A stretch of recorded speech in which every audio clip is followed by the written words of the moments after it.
who are the left-leaning, or more precisely, progressive alternative now, given that the Labour Party is the Tory light party? Which political party is the custodians of progressive politics? God, that's a really hard one. I suppose my first thought is, well, what do we define as progressive? Do we mean economically left? Do we mean socially progressive? The way this question is framed is so there's only two parties, but actually there's seven big ones. If you live in Scotland, obviously, you've got the SNP, you've got Plaid in Wales. It's a really difficult one to answer. I'm not sure. I would say that the amount of variations on this question that we received is something that probably the Labour Party should be concerned about.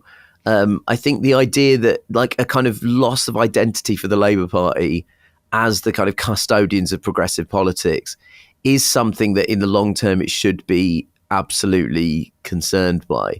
And there has been a sort of fragmenting of the progressive vote across the Labour Party, the Green Party, the Liberal Democrats, the SNP, Plaid Cymru in Wales, even Sinn Féin in Northern Ireland have had massive electoral increases in the last decade.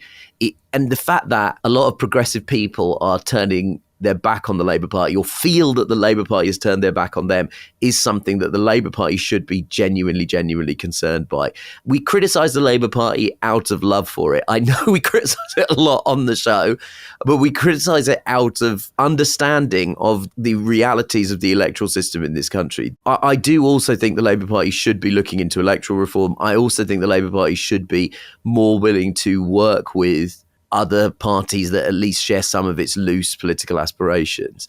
You notice that the Conservative Party and Reform are very happy to work with each other. I mean, the 2019 election win for Boris Johnson was essentially delivered through an informal arrangement with Nigel Farage. The Brexit Party wouldn't necessarily stand people, or would stand weaker candidates in seats that the Conservative incumbent or the Conservative challenger was vulnerable in. So the right has absolutely no problems in working with each other. The left, we just love infighting. We're addicted to it. It's our favourite thing, is just fighting amongst ourselves. So would the answer be then, to the question, which party is the home of progressives? Is it that progressives are homeless, or is it that we have multiple homes? I think that there's a possibility that progressive voters these days have multiple homes. I think that there's a lot of people that are naturally gravitating towards the Green Party. I think in Scotland, that migration has already happened. Be interesting to see how it plays out over the next few years with the SNP. But what I would say is that for the Labour Party, it should be a source of concern that your natural voting base is starting to wonder what your real values are. And I think that's actually the most important element of this question that Matt has asked. Absolutely.